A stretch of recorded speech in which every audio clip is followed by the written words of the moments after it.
Il-pandemija tal-coronavirus qed tkompli tħalli aktar vittmi kif sa issa t-total ta' mwiet għal dak ta' 190 bl-aħħar sigħat ikunu karatterizzati minn 3 mwiet. L-aħħar vittmi huma raġel ta' 69 sena li kien ikkonfermat pożittiv għal COVID-19 fl-ewwel ta' Diċembru u miet fil-Good Samaritan Long Term Care Facility u żewġ nisa ta' 86 u 87 sena rispettivament li mietu is-sibt fl-Isptar Mater Dei. Sa issa f'din 42 ġimgħa tal-imxija f'pajjiżna kellna 7 imwiet.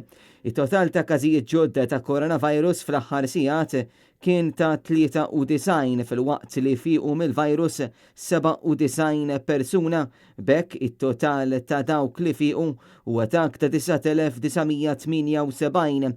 Il-total ta' każijiet mill-Marzu lil hawn huwa dak ta' 11714 fil-waqt li l-każijiet attivi huma 1546.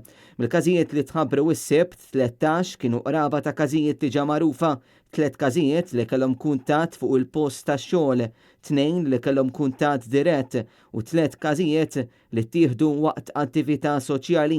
Dan ifisser li 31 każ minn 52 imħabbra is-sibt kienu kollha sporadiċi, jiġifieri ma jafux minn fejn ġabu il-virus. Bin-numri jibqgħu viċin il-100 huma ħafna esperti tas-saħħa li qed jappellaw lil pubbliku biex jibqa' kawt u jżomm mal-pariri li qed jingħataw mill-awtoritajiet tas-saħħa speċjalment f'dan il-perjodu ta' festi. Infatti il-ġimgħa Superintendent tas-Saħħa Pubblika tenniet l-appell b'mod partikolari lejn iż-żgħażagħ biex anki huma jsegwu regolamenti ta' restrizzjonijiet dan meta l-aktar każi li riżultaw s'issa huma dawk li għandhom bejn il-25 u l-34 sena. Hekk nappellaw din il-ġenerazzjoni pjuttost ta' età iżjed żgħira li rridu nieħdu ħsieb u nieħdu kawtela għaliex nafu li għandek iktar riskju ta' komplikazzjonijiet f'nies li għandhom iktar età.